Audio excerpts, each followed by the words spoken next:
大家咧主內平安，好開心咧可以翻到嚟教會神嘅殿裏邊咧，大家一起嘅嚟到去敬拜，呢一個咧係何等嘅恩典！我哋咧都安靜自己嘅心嚟到去作出呢個崇拜嘅預備，亦都請大家將手上嘅響鬧裝置校至靜音嘅模式，預備好自己嘅心。大家咧請聽我讀宣召經文，係記載喺詩篇96章1節。你們要向耶和華唱新歌，全地都要向耶和華歌唱。請大家起立，唱宣召詩，主在聖殿中。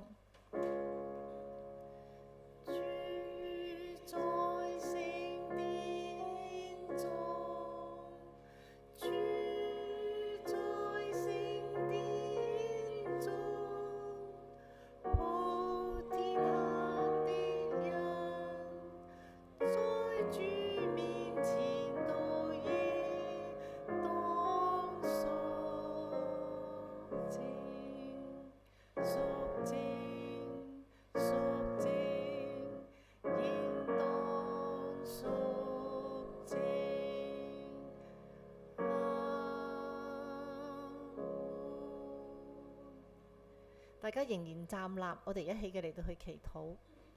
萬軍之耶和華，親愛嘅天父，主耶穌基督嘅父，我哋都去感謝、去讚美你。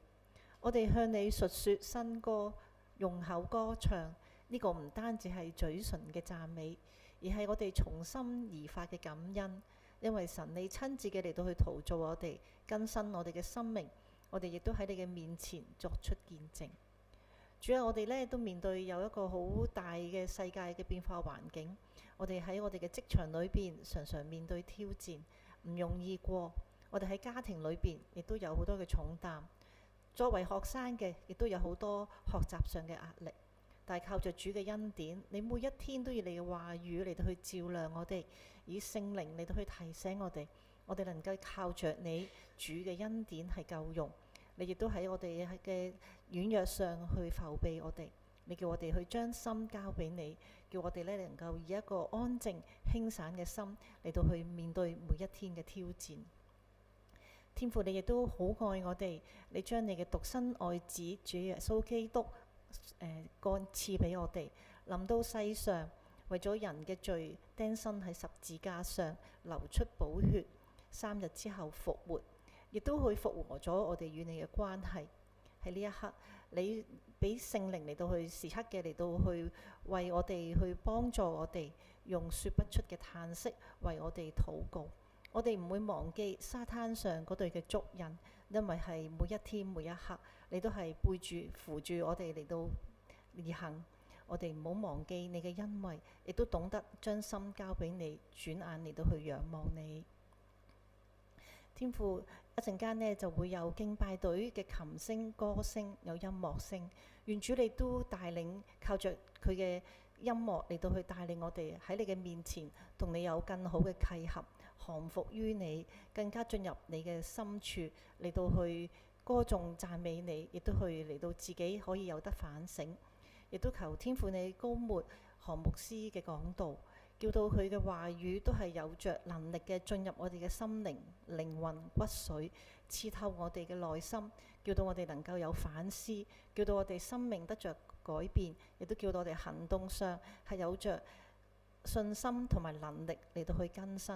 願主你嚟到帶領整個嘅聚會，我哋嘅禱告乃係奉主基督得勝名求，阿門。大家請坐，請敬拜隊。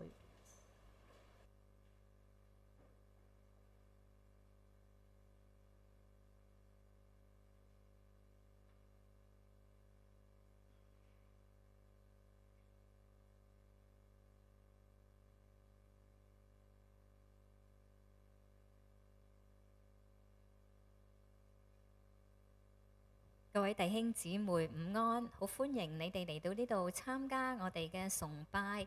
我喺度祝福大家，願你出也蒙福，入也蒙福，手中所做嘅盡都順利。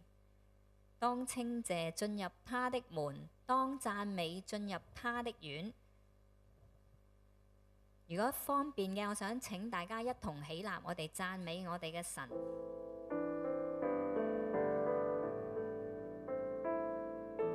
唱哈利路亞讚美主，哈利路亞讚美主，唱哈利路亞讚美主，哈利路亞唱哈利路亞，唱哈利路亞，唱哈利路亞讚美主，唱哈利路亞讚美主。哈利路亞讚美主，唱哈利路亞讚美主，哈利路亞唱哈利路亞，唱哈利路亞，唱哈利路亞讚美主，唱哈利路亞讚美主，哈利路亞讚美主，唱哈利路亞讚美主。哈利路亞唱哈利路亞，唱哈利路亞，唱哈利路亞讚美主，唱哈利路亞讚美主，哈利路亞讚美主，唱哈利路亞讚美主，哈利路亞唱哈利路亞，唱哈利路亞，唱哈利路亞讚美主，Sing Hallelujah to the Lord. Hallelujah to the Sing Lord. Hallelujah to the Lord. Sing Hallelujah. Sing Hallelujah. Sing Hallelujah to the Lord. Sing Hallelujah to the Lord. Hallelujah to the Sing Lord. Hallelujah to the Lord.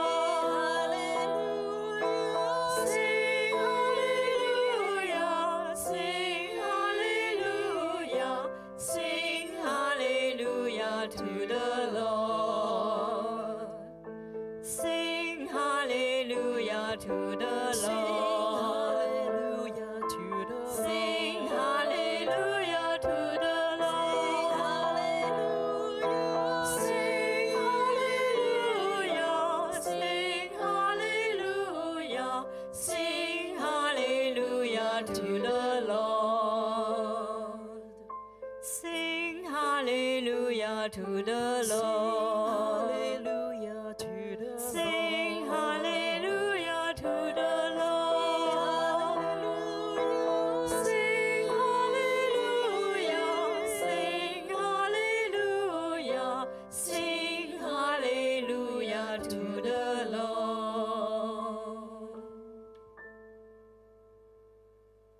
我哋要讚美耶和華，因歌頌我哋嘅神為善為美。讚美嘅話係合宜嘅，佢醫好傷心嘅人，裹好佢哋嘅傷處。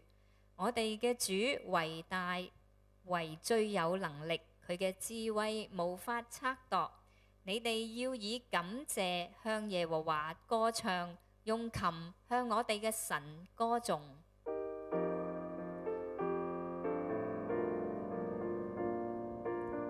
天上的父神，我們愛你，在全地上傳頌你聖名。願你國度與今光臨我們中間，當我們宣揚你奇妙作為，頌讚主聖名，全能上帝，昔在今在永在的父神，頌讚主聖名，全能上帝，你作王到永遠。天上的父神，我們愛你，在全地上傳頌你聖名。願你國度與今光臨我們中間，當我們宣揚你奇妙作為，頌讚主聖名，全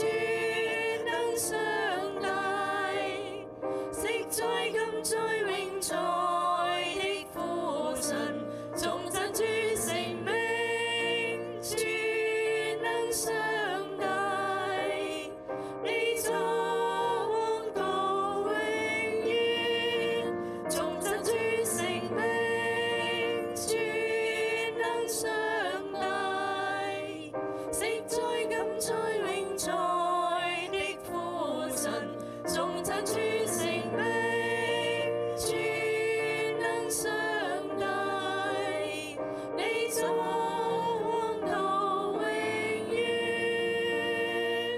你作王到永遠，你作王到永遠。大家請坐。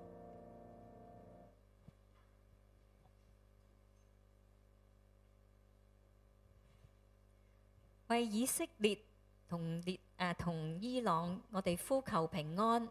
環境震盪，人心不安，但我哋深知神坐着為王。求和平嘅主親自介入，願神保守生命，醫治傷痛，供應所需。為着當地教會同埋信徒禱告，喺動盪中仍剛強站立，成為鹽同埋光。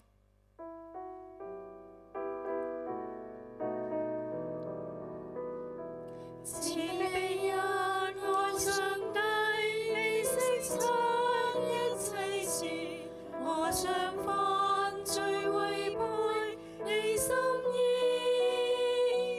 未盡心跟從你，知罪痴心妄為，並未切盼彰顯你榮美。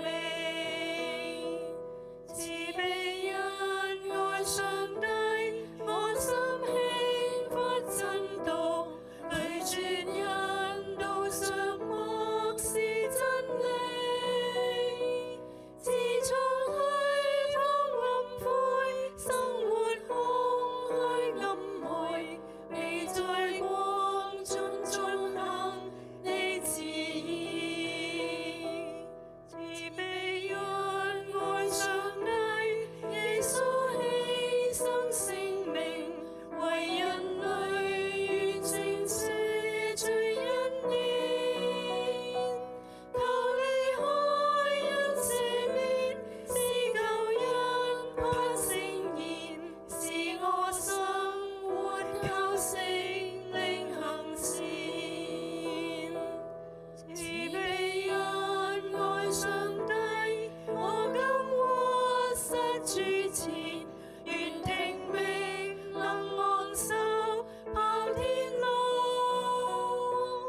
願我心都回轉向平安得赦免，蒙你改變得力跟從主。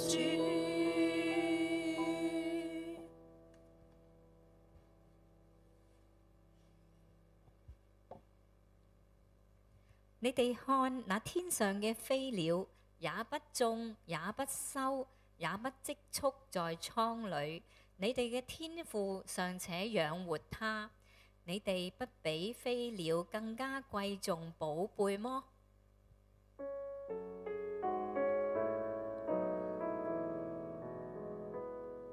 天空降下雨水，愛在灌溉，小花吸取這愛，綻放色彩。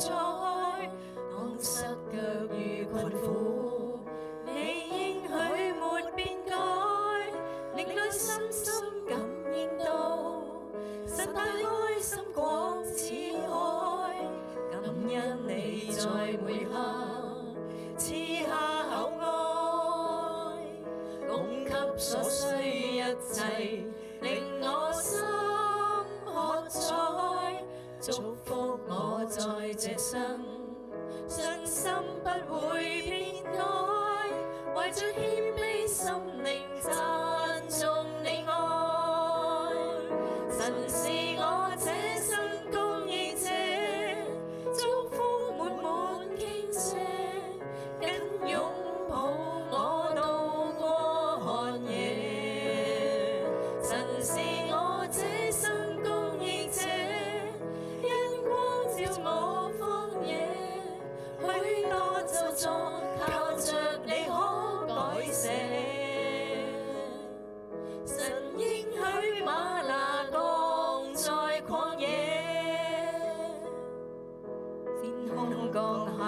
水，愛在灌溉，小花吸取這愛，綻放色彩。當失腳與困苦，你應許沒變改，令我深深感應到，神大愛心廣似海。感恩你在背後賜下厚愛，供給所需一切，令我心喝彩。祝福我在這生，信心不會變改，為着謙卑心靈讚頌你愛。神是我這生供應者，祝福滿滿傾瀉，緊擁抱我渡過寒夜。神是我這生供應者，因光照我荒野，許多咒詛靠着你可改寫。神應許嗎哪降在曠野，神是我這生供應者，祝福滿滿傾瀉，緊擁抱我渡過寒夜。神是我這生供應者，因光照我荒野，許多咒詛靠着你可改寫。神應許嗎哪降在曠野。我哋請司事上台前收取奉獻。捐得樂意嘅人係神所喜愛嘅，已經作咗11奉獻，或者唔明白奉獻意義，請將奉獻袋經過就可以。獻金袋係由司事遞上，唔需要彼此傳遞。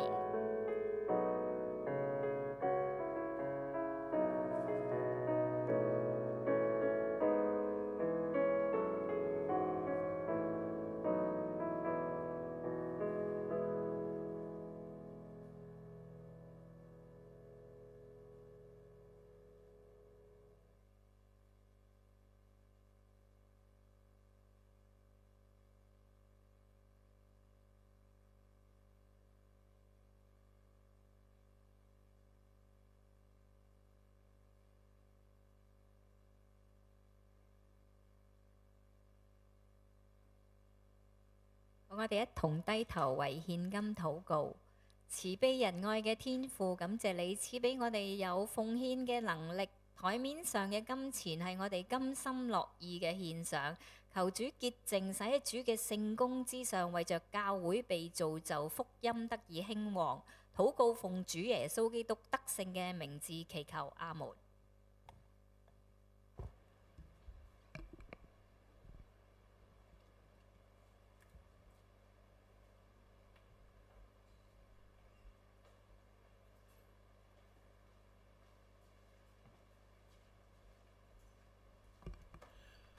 各位弟兄午安，新年快樂嚇！喺度恭祝大家蒙恩蒙福，身心靈都康健啊！最緊要身心靈都康健，讓我哋咧生命能夠成為活嘅見證，嚟去榮耀我哋主，我哋嘅神。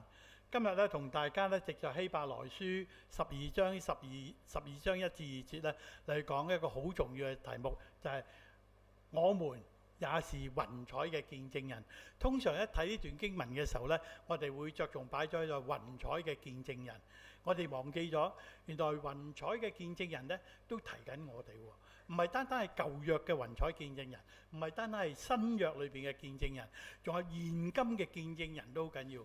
因為今日呢，耶穌基督已經將大使命交咗喺我哋嘅手上邊，我哋要負一個好重要嘅責任，將福音廣傳開去，讓更多人咧係蒙恩得救。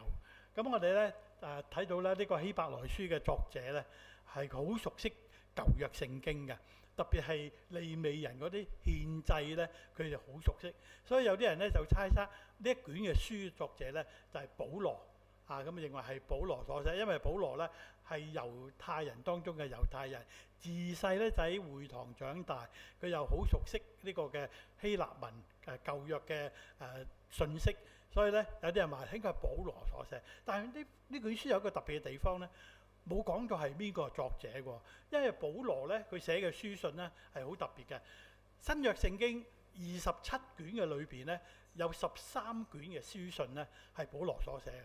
保羅嘅書信咧有一個特色係咩咧？佢會講話我係使徒保羅，佢有介紹自己嘅。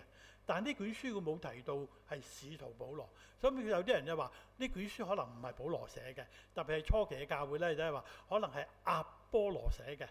因為阿波羅咧都係喺呢個嘅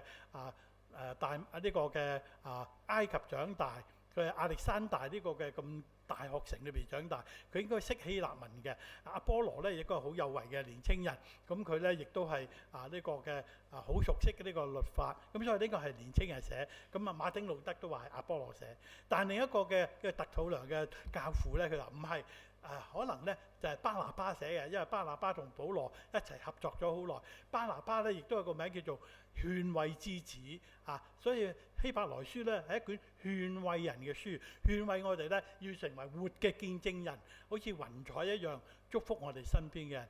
所以咧我哋唔需要拗住邊個係真正嘅作者，最緊要呢卷書嘅內容好重要。呢卷書嘅內容咧，知道係一個男性嘅作者。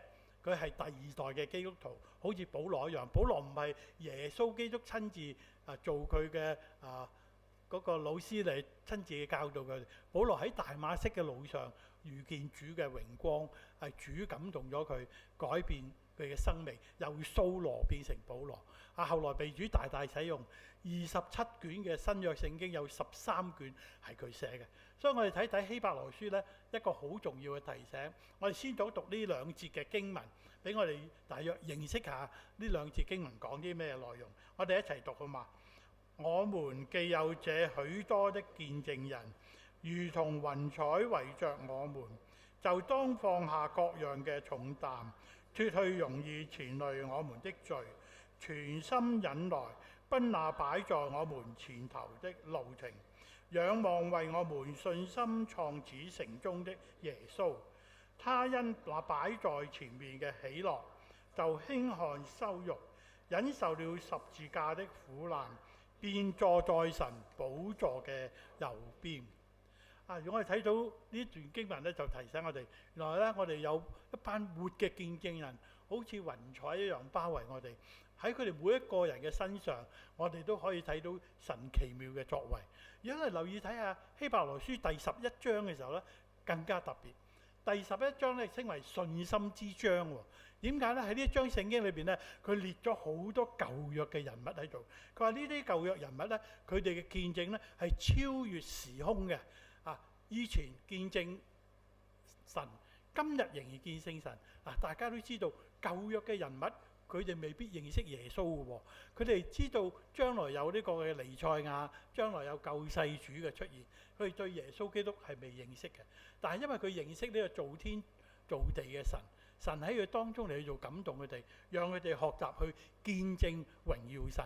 所以呢班人裏邊咧，包括亞伯亞、以諾挪亞方舟，大家都知啦。亞伯拉罕以撒雅各成日都講亞伯拉罕、以撒雅各嘅神約瑟摩西帶領以色列人經過呢個曠野嘅摩西有參孫呢啲嘅屬靈嘅領袖仲有先知們仲有大衛王，仲有撒母耳呢啲嘅先知喺度。仲有一個好特別嘅地方，如果留意下咧，裏邊有提到拉合。拉合呢個人物咧係一個女性，係妓女嚟嘅。點解妓女都會擺埋呢一個見證人、信心嘅見證人嘅名單裏邊呢？呢度就提醒我哋，原來神嘅救恩呢係唔理你任何背景嘅人，無論你有讀過書好，冇讀過書好，有權柄冇權柄好，好似大衛王係皇帝好，或者你係宗教嘅領袖都好，或者你係一個覺得好卑微嘅人，神都揀選成為佢嘅福音嘅見證人，所以拉合個名字都擺咗喺呢個名單嘅裏邊。所以有啲人講就話呢個嘅希伯來書第11章係信心嘅見證詩篇。特別喺第39節、40節嗰度咧，係提啲乜嘢咧？佢呢度我讀俾大家聽。佢就話：這些人都是因着得了美好嘅證據，卻仍未得着所應許的，因為神給我們預備了更美好的事，叫他們若不與我們同得，就不能完全。呢兩節經文特別提咗好特別。佢話前面我提到咁多嘅見證人，佢哋如同雲彩走完個人生嘅長跑之路，佢哋而家去到終點站，佢哋應該係得到冠冕嘅，但係佢哋未得到呢個嘅最美好嘅神嘅安排。點解呢？原來佢哋喺終點站度等緊其他喺跑道上邊嘅人呢，繼續走佢哋嘅人生路，向着呢個生命嘅標杆嚟去跑。佢哋喺嗰度等住佢哋，所以咧呢度就講就話佢哋咧喺後邊等緊呢班人嚟到嘅時候咧，一齊同得呢個嘅更美好嘅見證，能夠先至係叫做完全咗呢一個咁美好嘅生命。呢度就提醒我哋，今日我哋跑人生路當我哋離開呢個世界嘅時候咧，我哋知道咧喺新約裏邊咧講話，我哋信咗耶穌嘅人咧，我哋就會安居喺呢個嘅樂園嗰度 ，Paradise 樂園嗰度，我哋等候神耶穌基督翻嚟嘅時候咧，新天新地新耶路撒冷，神為我哋預備嘅 Heaven 天堂係一個美好嘅地方，喺嗰度神已經為我哋預備咗居所，我哋可以喺嗰度生活。所以呢度希伯來作者就提醒我哋跑完人生路之後咧，我哋仲喺度等緊嘅，等咩咧？等主翻嚟，主翻嚟嘅時候咧，我哋同嗰啲後來者咧一齊去得榮耀，咁先至叫完美。所以咧有位好出色嘅講員啦一個好好嘅講道者咧，叫做宣信博士咧，佢寫咗篇嘅講章，個講章嘅名好長，叫做所有人都將一同見到主嘅榮耀。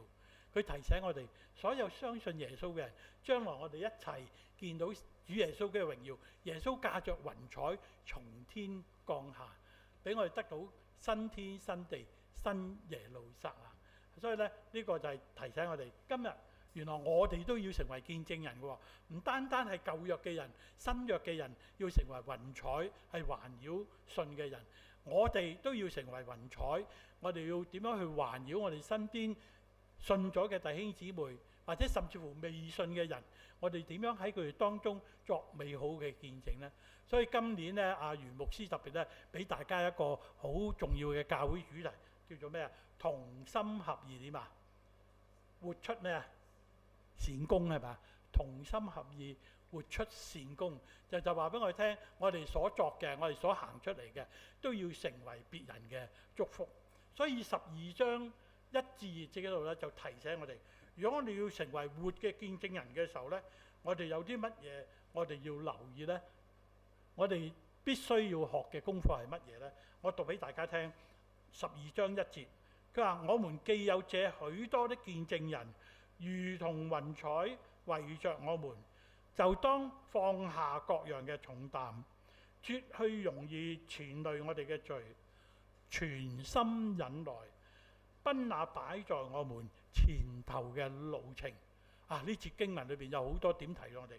第一提我哋睇翻先賢，呢啲先賢好似雲彩一樣環繞我哋，佢哋有見證。見證嘅意思咧，見證人嘅意思即係目擊證人。呢啲人當中有啲人係見過耶穌嘅，有啲人冇見過耶穌，但係佢見過神嘅。好似摩西喺荊棘火嗰度見到神嘅形狀，但係見唔到神嘅樣，但係聽到神嘅聲音。神就將呢個咁重要嘅責任交俾摩西，叫佢帶領以色列人出埃及，經曠野進入迦南美地。佢哋都冇見過，但係佢哋經歷過神喺佢當中。最緊要呢啲都係活嘅見證人。見證人仲有另外一個意思係點呢？係叫做殉道者 Martyr 嘅意思，即係話原來殉道者就等於呢一班嘅見證人，有啲係親身耶穌教導過佢，親自睇到耶穌嘅言行，睇到耶穌嘅一舉一動、一言一語，睇到耶穌點樣祈禱，睇到耶穌點樣行神蹟奇事，佢哋係親眼，有啲人見過。有啲人就冇見過，正如今日我哋冇見過，但係我哋憑信心，我哋睇到耶穌嘅生命。佢話呢啲人都係殉道者，為生命作見證嘅。佢哋好似雲彩一樣環繞住我哋，就作為一個見證提醒我哋走人生嘅長跑嘅路嘅時候呢，神係會保守住我哋。當神嘅雲彩臨到嘅時候呢，就代表神同在咁嘅意思。當神嘅榮光臨在嘅時候呢，代表神嘅教導、神嘅提醒、神嘅光照，讓我哋走呢條路嘅時候，我哋唔係孤單嘅，我哋有耶穌基督喺當中做我哋嘅領跑員，領住我哋跑呢個人生嘅路。仲有我哋唔單止做跟隨耶穌跑，到咁上下嘅時候呢，我哋負起個責任，我哋要成為另一個領跑員，帶住後來者，帶住佢哋去跑。所以咧，佢話呢啲見證人好似雲彩一樣保護住我哋，就好似以色列人喺曠野一樣。神日頭用雲柱，晚上用火柱嚟繼續帶領呢一班以色列人，保護佢哋，讓佢哋走人生路嘅時候呢，有美好嘅見證留低所以當我哋要成為活嘅見證人嘅時候呢，我哋有啲咩要預備呢？呢度提醒我哋要學習放下，學習脱去係好緊要。呢個12章第1節嘅中間佢話俾我聽，要放下各樣嘅重擔，脱去容易纏累我哋嘅罪。重擔呢，未必一定係罪嘅重擔㗎喎。重擔呢，可能係指嗰啲多餘嘅行李，呢啲行李壓喺我哋肩頭上面，壓到我哋行唔到、跑唔到。唔知大家有冇試過去旅行呢？去旅行嘅時候呢，你執篋嘅時候呢，我都經歷過。呢樣嘢覺得要帶，嗰樣又好似必須咁，於是好多嘢塞喺個篋裏邊，塞下之後呢，1磅點啊，超重係嘛？超重之後呢，呢樣要攞翻出嚟，嗰又要攞翻出嚟，就提醒我哋，原來我奔走呢個人生嘅路去見證神嘅時候呢，我哋唔好太多不必要嘅重擔擺咗喺肩頭上面。譬如係咩呢？過分嘅憂慮啦，或者生活上面嘅掛慮啦，世界上面嘅迷惑啦，過度嘅忙碌啦，都會成為我哋重擔。仲有金錢嘅焦慮、人際關係仲有咧舒適嘅生活都會成為我哋重擔，因為我哋太舒適、太享受啦。慢慢我哋要忘記咗，我哋要向着標杆而跑，我哋收慢咗腳步，甚至乎停咗個腳步，好似過一啲舒適嘅生活，變成一個躺平嘅人於是呢，就頭腦繼續有聽福音，手腳四肢不勤嚟去見證神。所以呢度就提醒我哋，呢啲都係我哋嘅重擔，要留意下。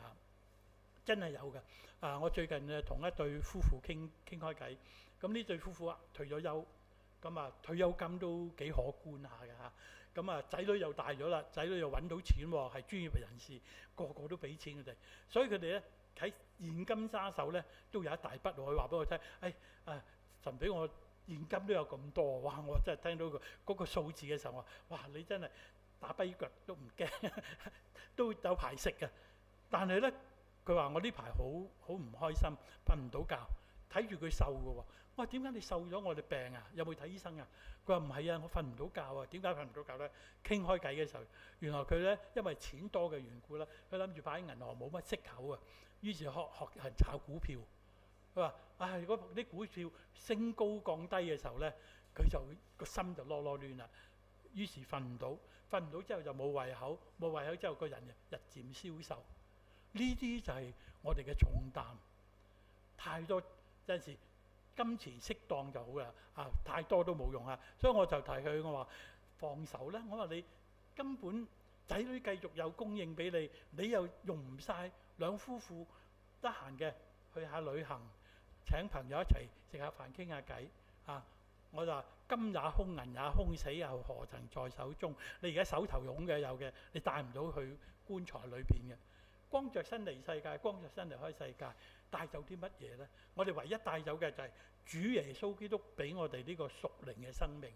呢個生命好寶貴，耶穌提醒我哋呢個生命，我哋都要向人嚟宣講，讓人都得着呢個生命。所以人生嘅路途裏邊呢，我哋要繼續嘅去見證我哋嘅主，我哋嘅神。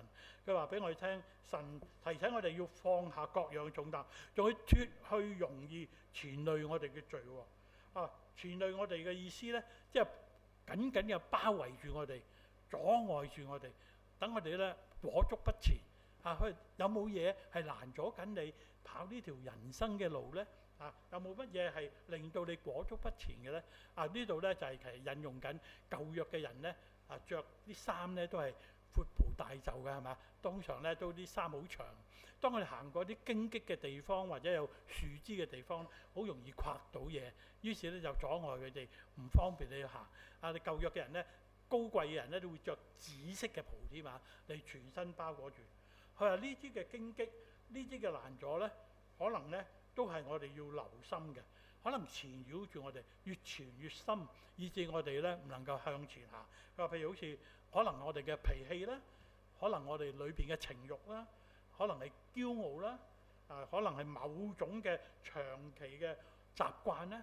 習慣除咗壞習慣之外，好嘅習慣有陣時都會成為我哋嘅攔阻嘅喎。冇所謂啦，呢啲又冇傷害人，又冇傷害自己，照做啦，冇所謂。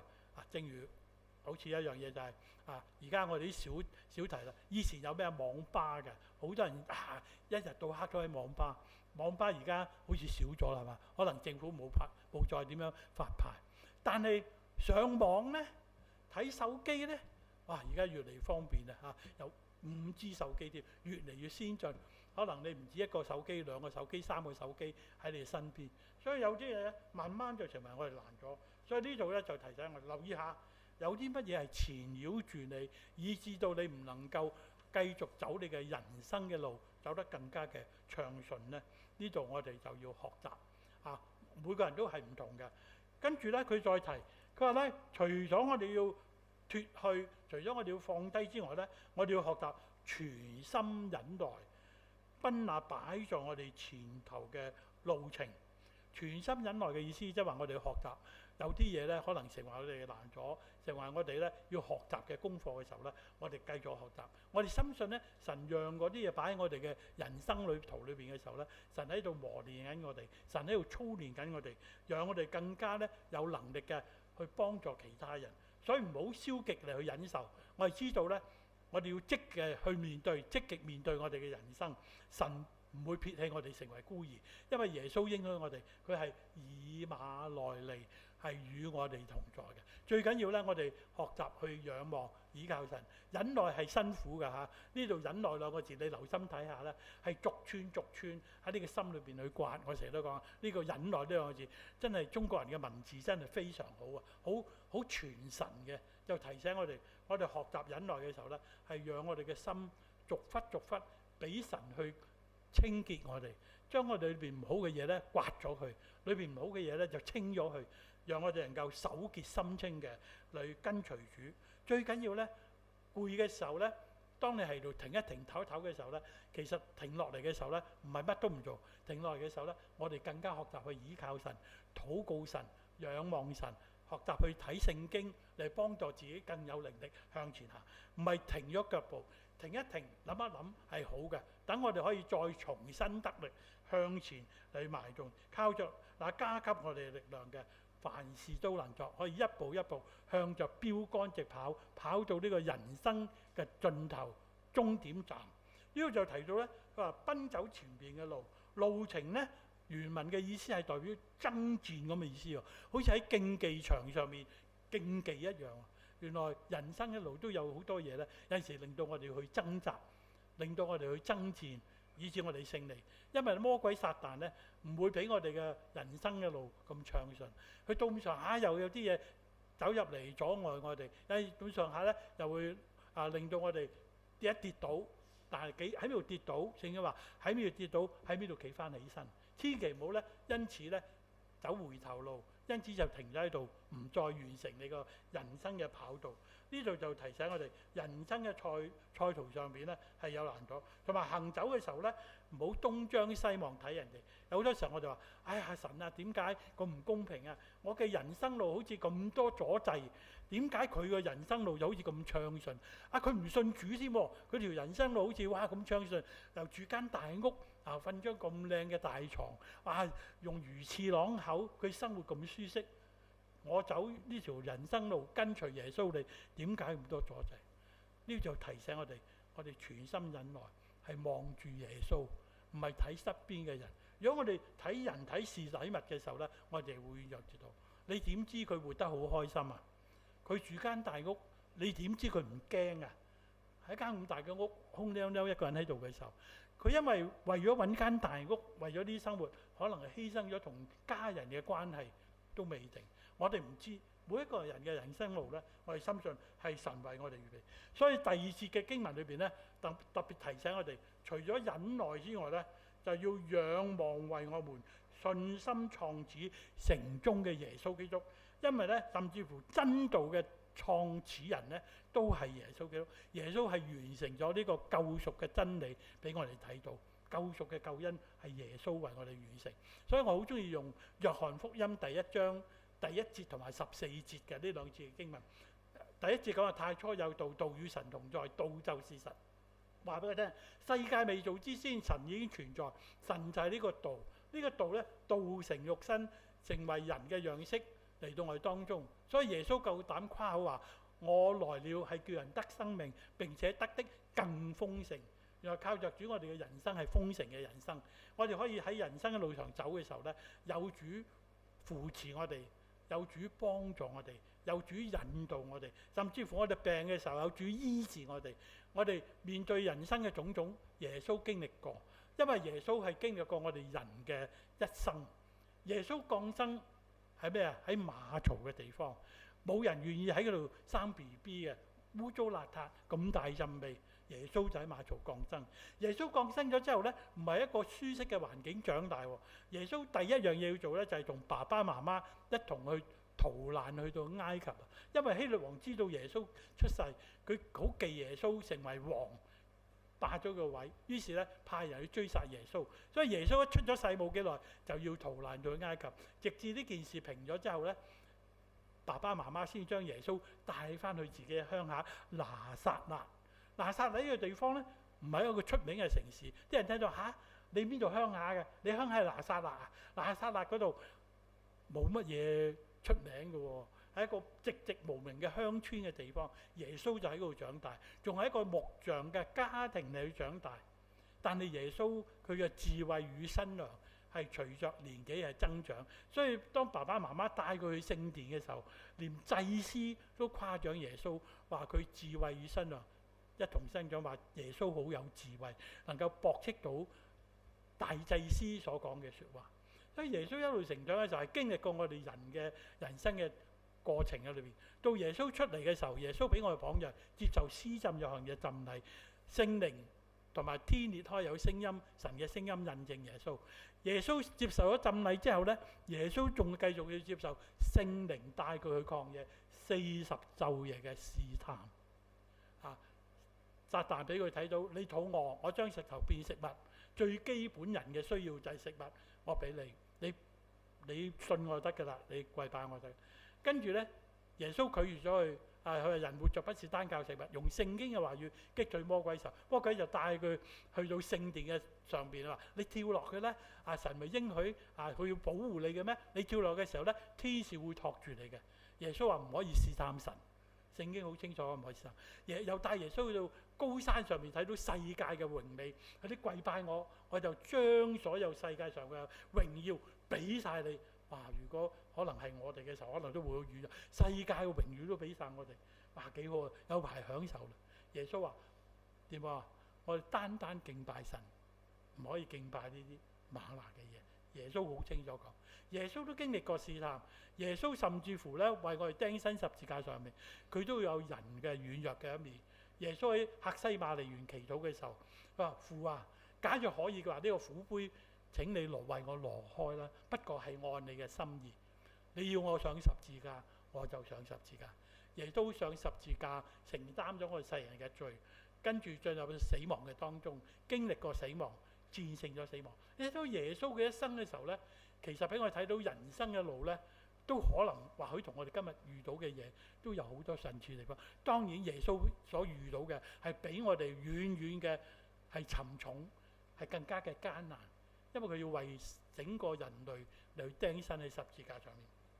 所以呢度希伯來書嘅作者提醒我哋，你唔好睇側邊嘅人，你唔好睇環境，唔好睇你自己，唔好諗住我自己好有能力，我靠自己咧就可以勝過，靠自己就搞得掂。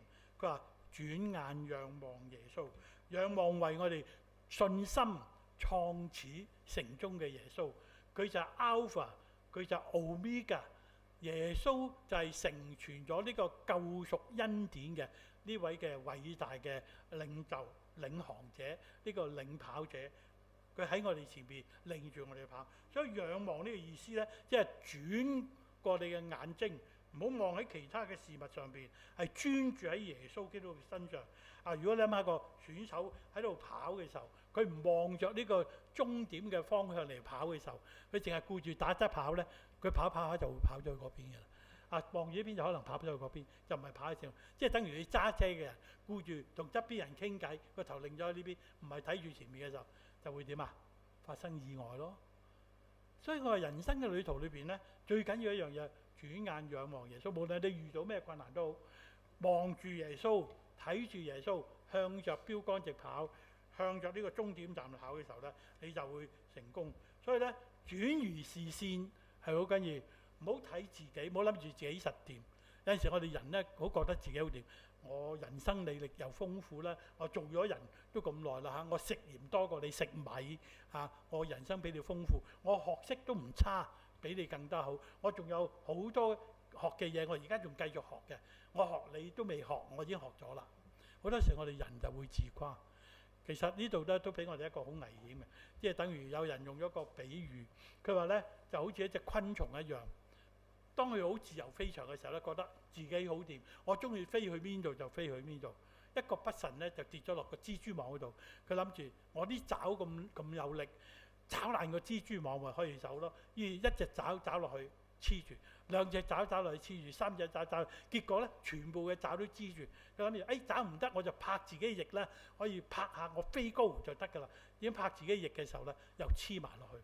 就因為佢喐得多嘅時候咧，就提醒嗰個嘅蜘蛛走埋嚟，吸乾咗佢身體裏邊嘅液體去。佢話今日都係魔鬼撒旦都係俾少少嘅嘢甜頭你，再俾啲甜頭你，俾呢啲嘢引誘你，跟住再用嗰啲引誘你。我哋於是一步一步咧就跌落咗魔鬼撒旦嘅圈套裏邊。初覺得冇所謂，咁少嘅嘢我搞得掂，呢啲嘢我面對得到，呢啲嘢我唔會受試探嘅，我一定勝過佢嘅。於是逐啲，我哋跌咗落魔鬼撒旦圈套嘅裏邊。唯有點呢？當有人行過揾啲樹枝撩爛咗個蜘蛛網嘅時候咧，呢個昆蟲先可以走。呢個提醒我哋，今日我哋要靠着那加給我力量嘅耶穌基督，靠着聖靈嘅能力，我哋先至可以繼續走我哋嘅人生呢條嘅跑道，呢條人生嘅長跑。咁當然啦，我哋頭先提到話唔好睇自己，唔好睇環境，唔好睇難處，因為睇難處咧，我越睇難處嘅時候咧，我哋人又越得嘅。向上望，仰望耶穌，唔好睇擺喺你面前嘅難處，跨過佢，知道咧，當你踏入去嘅時候咧，原來就會分開。如果以色列人佢睇咗紅海，哇，前邊擋住路，唔行得，有困難喺前邊，佢唔踏隻腳落去嘅時候，紅海嘅水就唔會分開。當佢睇到迦南美地咁靚嘅時候，佢哋冇信心踏入約旦河，約旦河嘅河水就唔會分開，佢哋入唔到迦南美地。今日都係，我哋走緊我哋自己嘅人生嘅路嘅時候，我哋憑着信心向前踏，難處耶穌與我哋一齊承擔，又唔好睇別人。我哋中國人有句説話講到，人睇人就睇死人㗎。頭先我舉咗個例就話喺呢度跑嘅時候，點解我咁多嘅難咗，咁多欄杆要跳，佢唔使跳欄杆嘅，佢咁好嘅，跟住睇下嘅時候咧，人就會好失望。記得以馬內利係代表神與我哋同在，所以我哋要轉移我哋視線，仰望耶穌，因為佢就係 Alpha， 佢就係 Omega， 佢係創始者，佢係創我哋人生嘅跑道，為你為我度身訂造我哋嘅人生跑道，讓我哋喺上邊嚟去跑。跑嘅時候，佢就陪伴我哋一齊嚟去跑。仲有呢，佢話成終者，耶穌已經跑完人生嘅路，佢喺後邊。等緊我哋跑到後邊嘅時候，佢再翻嚟，耶穌會再翻嚟。今日我哋就去到樂園嗰度等候耶穌，好似希伯來書11章所講，11章39、40節所講，好多人呢啲雲彩嘅人咧，跑完人生路嘅時候咧，就喺終點站度歡迎緊我哋翻去。所以如果大家有睇馬拉松嘅時候，最近睇馬拉松嘅時候，哇！當啲人去到終點站嘅時候咧，啲人拍晒手，好開心，佢跑完全程全馬跑晒，唔係跑半馬，係跑全馬。甚至乎咧，睇到有啲人咧，呢度講話唔好睇人哋嘅意思，唔係等於唔顧人喎。我哋基督徒知道咧，我哋要兼顧我哋弟兄姊妹。當你喺跑道上面跑嘅時候咧，發覺有啲人軟弱跌倒嘅時候咧，有陣時我哋就要借個膊頭俾佢扶住，同佢一齊跑，扶住一齊跑，一齊繼續向住目標嚟跑。呢個係我哋基督徒跑人生嘅路要學嘅一個功課。所以當你扶住呢個身邊嘅人，呢個軟弱嘅人一齊跑到去終點站嘅時候咧，哇！好多人都會拍手掌嘅時候，好開心。唔單止你跑到終點站，你仲可以扶到弟兄姊妹跑到去終點站。呢個就係神嘅心意。佢話終點亦都係神為我哋預備嘅，所以我哋要剛強壯膽，我哋有堅強嘅意志嚟去跑到終點站。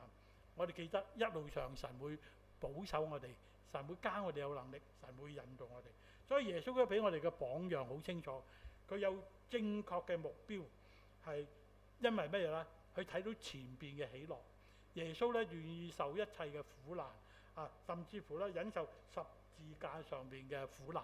忍受痛苦，忍受苦難，因為耶穌都知道神為佢預備嘅。如果苦杯佢唔飲呢個苦杯嘅時候，唔肯釘上十字架上面，呢個救恩就唔會完成。就係因為耶穌願意承受呢個苦杯，睇咗個目標就係要完成救恩，讓將來嘅教會都能夠完全得贖。所以有目標。耶穌嘅態度係點啊？輕看羞辱，十字架下低都有人羞辱佢。甚至乎咧，有啲人譏笑耶穌，你係神嘅兒子，你落嚟咧，神會差派天使天軍幫你嘅，叫神嚟幫你啦。人哋係譏笑佢。耶穌孭住十字架嘅時候，啲人鞭打佢、嘲笑佢。耶穌受咗好多痛苦。耶穌知道自己向着標杆直跑，佢嘅態度知道忍受辱罵、忍受痛苦，就要成就救恩。結果點啊？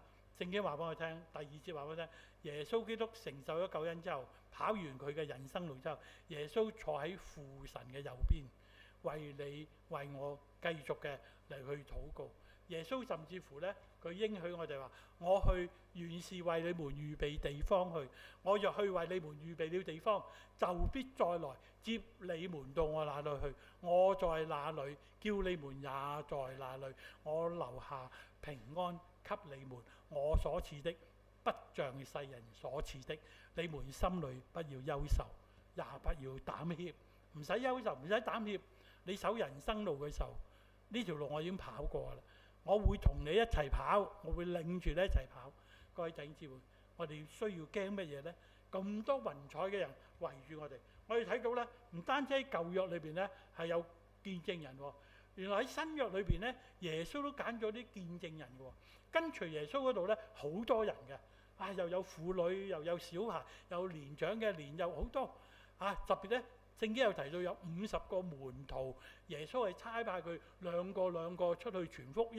佢哋有權柄去醫病，有權柄去趕鬼。50個門徒都出去兩個傳福音。跟住喺50個人裏邊咧，耶穌又揀選12個門徒出嚟喎。喺呢個馬太、路加、馬可呢3章嘅4福音裏邊嘅3卷咧，佢哋都有提過呢12個人嘅名。耶穌喺50人嘅當中，再揀選12個人出嚟，成為 apostle， 成為使徒。所以呢度提醒我哋，信咗耶穌之後咧，我哋唔係單單成為信徒，停喺信嘅階段，我哋要接受訓練，要讀聖經，我哋一齊去學習傳福音，我哋要成為門徒，受過訓練嘅 discipline 嘅，受過 discipline 嘅人咧就叫做 disciple， 成為門徒。門徒咧仲要成為咩咧 ？apostle 即係使徒咁嘅意思，即係你係奉差遣出去傳福音，去見證神，甚至乎成為馬太係一個殉道者嚟見證神。所以有啲人話咧，教會嘅歷史咧係殉道者嘅血譜成嘅。啲教會嘅歷史你睇到好多見證人佢嘅經歷，無論以前嘅人、近代嘅人都好多啦。好似馬丁路德好多嘅人嚟中國傳福音啊。譬如我哋浸信會嘅蘇美士牧師師母佢哋都係放棄好多嘅嘢。佢大學畢業之後就劍橋七傑佢哋係醫生嚟嘅，放棄做醫生嘅工作，都係嚟到東方嚟去傳福音。各位弟兄姊妹，今日神都揀選咗我哋成為活嘅見證人，所以雲彩嘅見證人都包括我哋在內，我哋都係雲彩嘅見證人。喺呢度就提醒我哋，耶穌喺天未亮嘅時候呢，佢其實喺山上面祈禱，整夜嘅祈禱預備好晒啦。天亮嘅時候呢，佢就落山叫門徒嚟，喺當中揀選咗12個門徒，差派佢哋出去成為 apostle， 成為呢個使徒。呢12個人係呢12個人呢，大家留意下睇呢幾節嘅經文，大家留意下裏邊係咪有2個嘅西門、2個嘅雅各、2個嘅猶大？你留心睇下嘅時候，點算啊？因為嗰啲名咧，原來喺聖經嘅舊時咧，好多時候咧，啲人都叫，即係等於今日咧，好多人叫阿 John 叫 Joseph 係嘛？所以一嗌 John 喺街度嗌 John 㗎嘛，可能好多人都擰住頭望你，好多個 John 擰住頭望你。原來12門徒裏邊有啲名係相同嘅，好似呢個嘅西門彼得咧，後來耶穌就淨係叫做彼得，冇加西門嗰啲個字喺裏邊，留翻西門呢個名咧，係留翻奮銳黨嘅西門，嗰個激進派者叫西門雅各咧，約翰嘅兄弟雅各咧，就叫做翻使徒雅各。另外一個雅各咧，就係呢個嘅亞勒腓嘅兒子雅各咧，後來改名叫小雅各。咁你一講小雅各就知道亞勒腓嘅仔雅各。咁猶大咧，呢個嘅雅各嘅仔猶大咧，後來改名叫達太。達太一聽講達太咧，就知道係嗰個猶大。另外嗰個猶大咧，就係加利略嘅猶大，就係出賣耶穌嗰個猶大。佢哋都有唔同嘅經歷，最清楚記載嘅就係出賣耶穌嘅猶大。耶穌知道佢嘅軟弱，知道佢咧好貪財，耶穌特別俾佢咧負責管理財物嘅。當佢哋去買麵包好買咩嘢，猶大俾錢，猶大結帳，猶大做記錄。就希望佢喺呢度接受操練，等佢能夠企起身。好多時神喺人生嘅路途裏邊咧，神俾我哋有障礙，俾我哋有學習嘅時候咧，記得把握機會去學習，唔好似猶大一樣，猶大學極都學唔到，結果咧為咗錢嘅緣故咧出賣耶穌，後來佢後悔，佢結果係了結自己嘅生命。好啦，佢唔算係為主犧牲，但係都係喺新約聖經裏邊咧講到犧牲嘅門徒咧，猶大都係一個犧牲嘅門徒，係壞嘅榜樣俾我哋睇到。至於其他嘅西門咧，西門佢後來被拉去判監嘅時候咧，要判佢死刑嘅時候，彼得講話：我唔可以好似耶穌一樣咁釘喺十字架上，我要倒轉頭釘十字架。咁你甚至乎咧呢個有提到安德烈咧，安德烈話：我連十字架我都不配，我要用個交叉型嘅刑具釘喺呢個嘅交叉型嘅上邊，我願意為主犧牲。最長命嘅就係邊個咧？就係約翰，使徒約翰係最長命。佢80幾90歲嘅時候咧，被放逐去拔摩島，又係神嘅心意。你話如果係你嘅時候，你會點啊？主啊，我都90幾歲啦，我都走完人生嘅路啦，到最後關頭，你都仲將我抌去拔摩島嗰度，冇人煙稀少嘅地，冇乜好生活嘅地方，你抌去嗰度如果約翰唔去嗰度嘅時候咧，就寫唔到啟示錄咁重要嘅聖經經卷。原來神嘅心意就要約翰去到一個咁安靜嘅地方，喺拔摩島上面，神向佢啟示，寫低咗啟示錄。年幾之後佢放翻出嚟咧，佢就去翻土耳其嘅呢個小亞細亞嘅以弗所嘅教會。以前佢喺度牧養過呢間教會，後來佢90幾歲就翻以弗所，就喺以弗所繼續牧會，就死咗喺以弗所。所以今日咧有啲人去過土耳其旅行嘅時候咧，有啲人咧就特登去以弗所參觀，有啲人就去埋睇下紀念約翰嗰個教堂。使徒約翰就係死喺以弗所。另外一位嘅門徒咧，要提到多馬咧。多馬咧，佢喺主後60幾70年嘅時候咧，多馬就離開咗耶路撒冷。耶路撒冷當時就開始被呢個羅馬官兵咧攻陷。多馬離開，去咗邊度呢？去咗印度嘅西北部，好短時間就嚟西北部，然之後咧向南下，去咗印度嘅南邊，就喺嗰度傳福音。咁後來咧喺嗰度咧俾啲異教徒咧就殺死咗佢，但係好多基督徒咧就紀念佢，起咗多馬嘅墳墓喺度，甚至乎咧每年嘅7月咧喺印度嘅南部咧有一個嘅節日叫做聖 Thomas Festival， 聖多馬嘅節日。就係紀念多馬將福音傳到印度嘅南邊。咁有陣時我哋都會諗下，呢啲嘅歷史記載係咪真嘅咧？係咪啲人傳嚟傳去咧？有一次我喺筲箕灣一間教會講道之後咧，咁啲執事同埋我一齊食飯，啲執事就同我講話：牧師頭先講到多馬去到印度南部，係真係有呢件事㗎。因為我識得一個印度嘅基督徒，佢就係趕翻去印度咧，就係準備咧就慶祝聖 Thomas Festival。佢話真嘅，佢哋而家都仲慶祝緊嘅。所以我話：哇，原來真係真嘅喎，而家都仲慶祝緊。我話真係有機會去下印度嘅南部睇下佢哋點樣嚟去過節日都係好。聖 Thomas 佢就係為主喺印度殉道，所以咧無論係舊約嘅、新約嘅呢啲嘅雲彩嘅見證人，佢哋見證耶穌。今日我哋又點咧？我哋點樣嚟去見證主耶穌基督咧？我哋喺家庭嘅當中，喺我哋嘅親戚嘅裏邊，喺我哋嘅朋友嘅裏邊，喺我哋嘅同事同學嘅當中，我哋點樣活出呢個活嘅見證人咧？我哋都係雲彩嘅見證人。特別係過年嘅時候，你點樣喺你嘅親友當中打美好嘅仗，做好好嘅見證咧？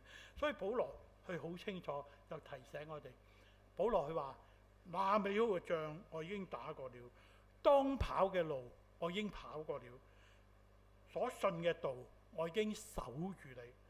佢打過仗，為主爭戰，佢跑過人生嘅路途，競賽過。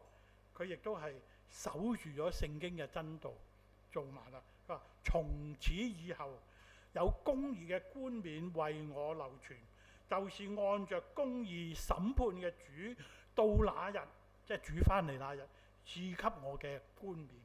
不但賜給我，也賜給凡愛慕他顯現嘅人。唔係淨係賜俾我，仲賜俾嗰啲人呢，喺度願意等候主翻嚟嘅。佢已經行走咗呢個得勝嘅人生嘅人，同樣喺度等候耶穌基督那日再翻嚟嘅時候，同得榮耀嘅冠冕。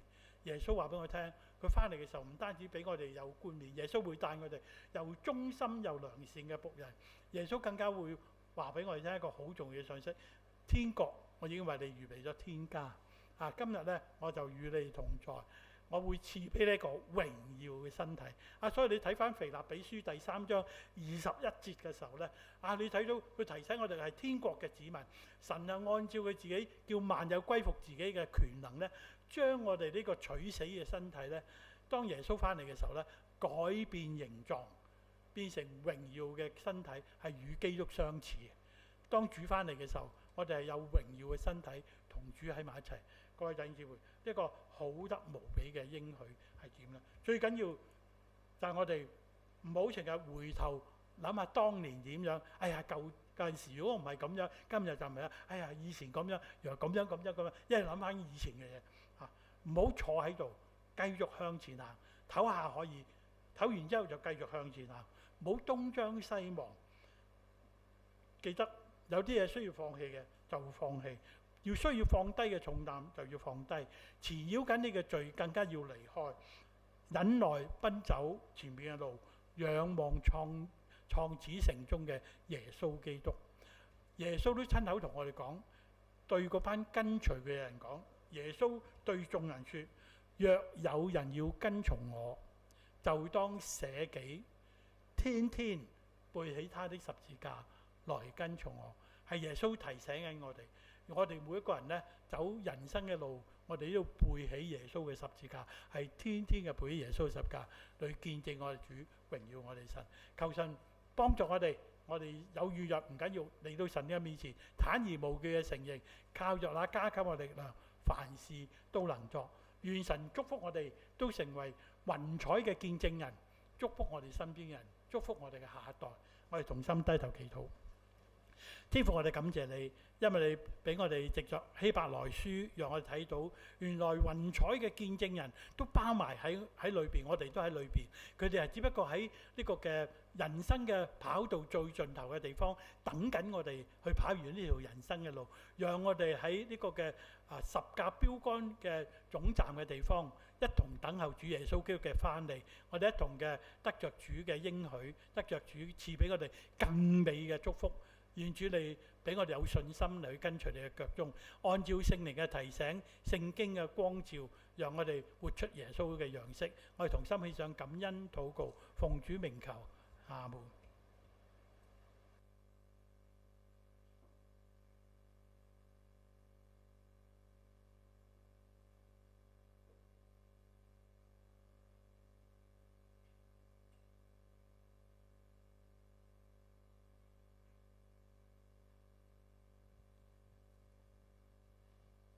感謝何牧師嘅教導同埋提醒，我哋都有一個尊貴嘅身份，就係雲彩見證人。我哋一同去回應神。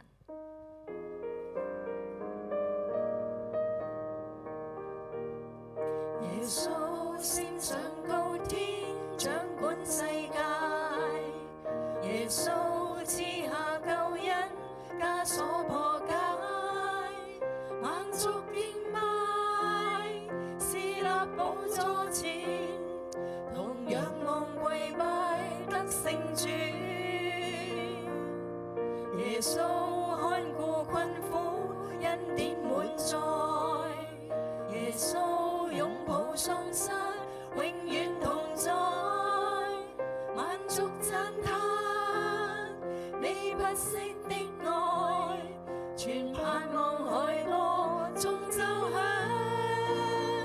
同心歡呼，好歌聲吹響營後，共慶主再現好剎那，榮耀屬你得勝主，同心歡呼，頌讚主雀躍期待，在那天駕着雲彩，迎萬主之主，恩光滿載。基督升天給我盼望，戰勝死的困鎖，同心歡呼，好歌聲吹響營後，共慶主再現好剎那，榮耀屬你得勝主，同心歡呼，頌讚主雀躍期待，在那天駕着雲彩，迎萬主之主，恩光滿載，全地與深海榮耀掀開。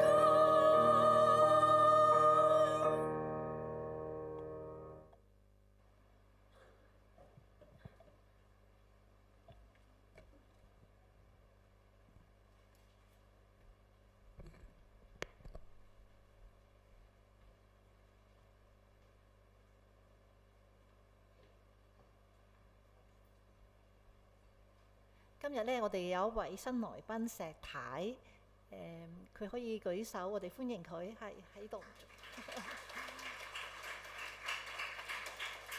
咁咧，希望你有機會咧，繼續同我哋一齊嚟到去聚會。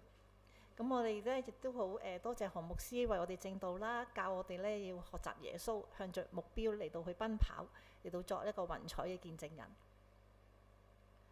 之後咧係關於行政部嘅分享啦。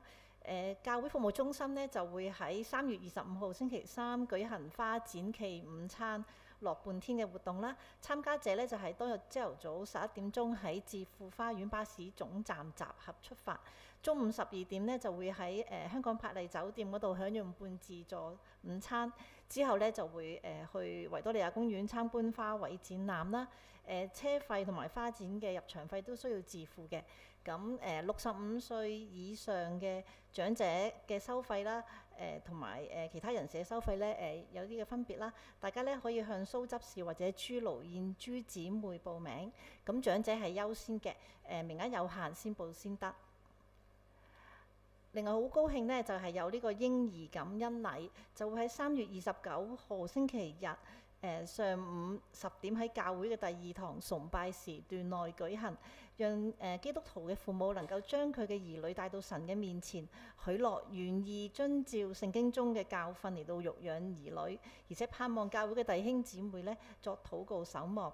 對象呢就係6歲或以下嘅嬰孩，父或者係母呢需要為本會嘅會友報名或者係查詢呢，就請聯絡余牧師。關於培育部嘅係全民讀經做精兵第3嘅部分，就會3月份呢係讀耶利米書1章至到以西結書嘅4章，咁大家呢繼續去加油去努力啦。另外呢一個網上嘅祈禱會啦，係教會嘅心連心，就會喺3月4號星期3晚上8點到9點以 Zoom 嘅形式進行，歡迎弟兄姊妹參加，一同嚟到去互相嘅守望。參加者呢就需要向教牧同工、區長或者組長嚟到攞一個 Zoom link 或者係網上連結啦。查詢可以聯絡劉傳道。另外呢，就係關於聖經嘅預查，民數記第4課嘅題目整裝待發，喺民數記嘅7至到8章就會喺3月7號星期六晏晝2點半到4點鐘喺教會進行，歡迎呢小組嘅查經帶領者啦，同埋弟兄姊妹參加。可以咧聯絡劉傳道。另外咧就係教會嘅啟發課程，就會喺4月10號至到6月12號，當中有2日休課啦。逢星期5嘅晚上7點3到9點半舉行。咁內容好豐富嘅，有晚膳啦、見證分享、信息同埋小組討論。而跟着嘅啟發日營就會喺6月6號舉行。費用全面，請事工大家為呢個事工代禱啦，同埋而家咧係招募義工，查詢嘅咧可以聯絡吳永恩傳道。另外咧係家有喜事，陳家瑩姊妹同埋黃家明弟兄嘅婚禮就會喺3月21號星期六晏晝2點喺觀潮浸信會舉行。大家咧誠邀弟兄姊妹到場觀禮同眾主恩。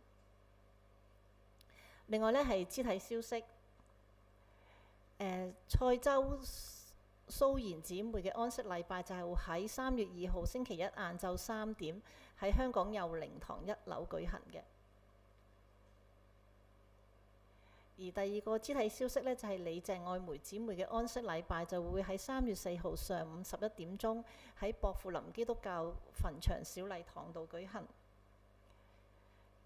之後呢，就請教牧同工。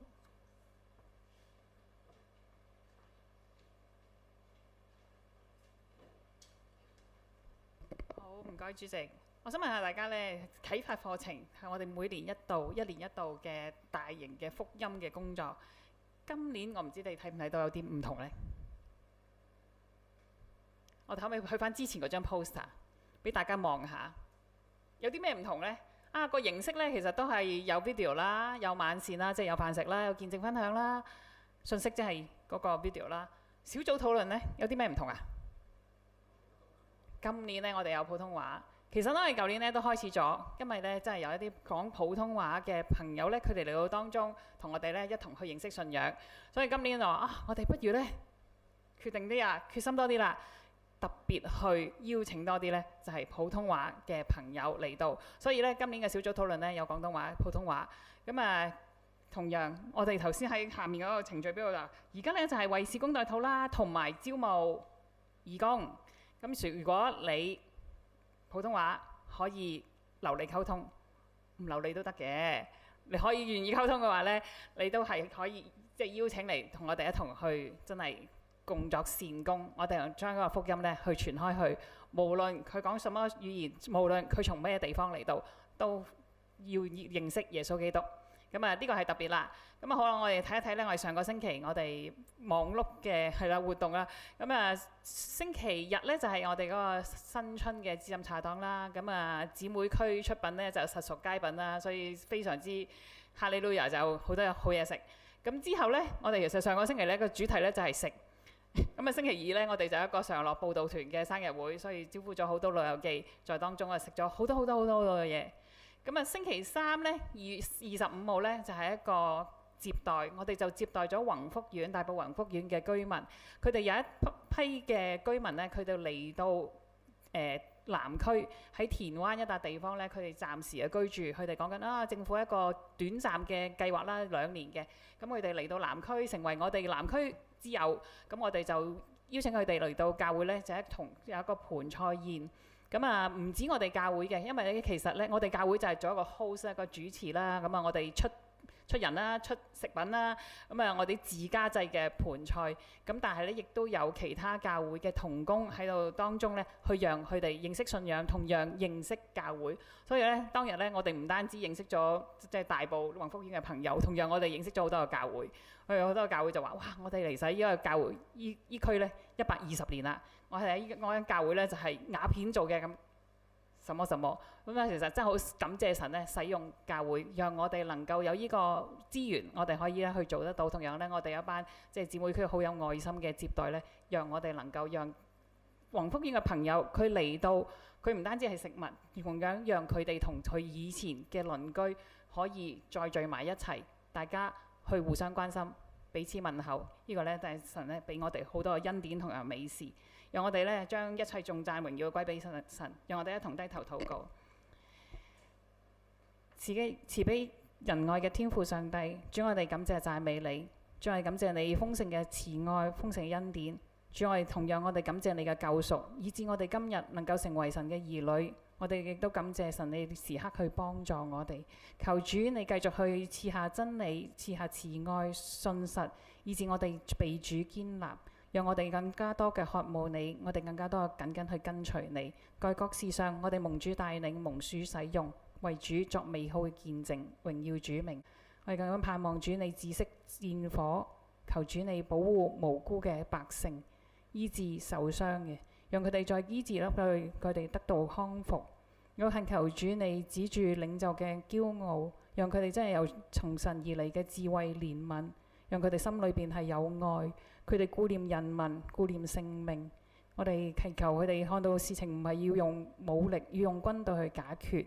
盼望一切有主你掌權，有主你帶領佢哋走出去困局。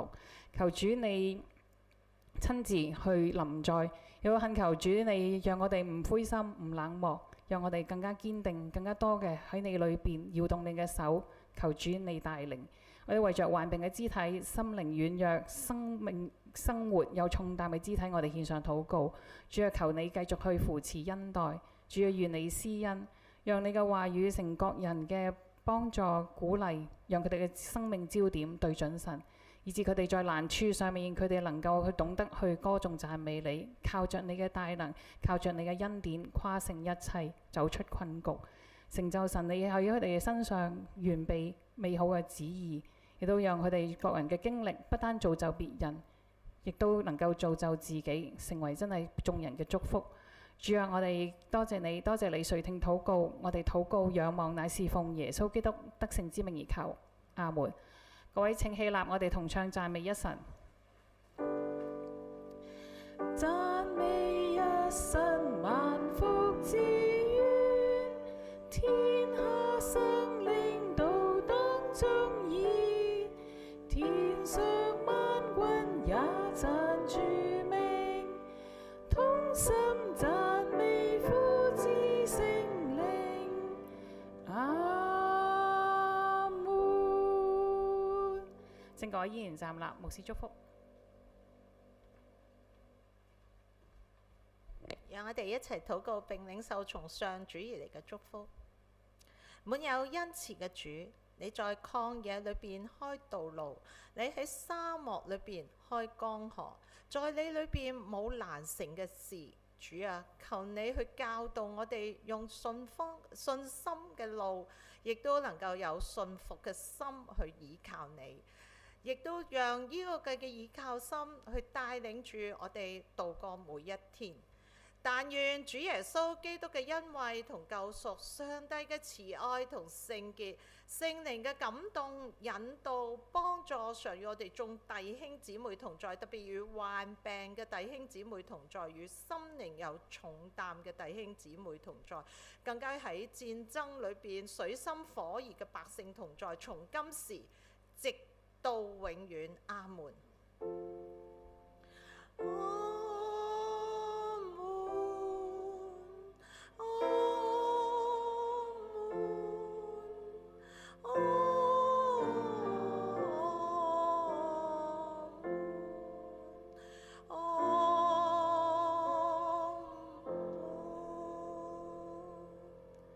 請坐。默禱之後，我哋散會，願神祝福各位。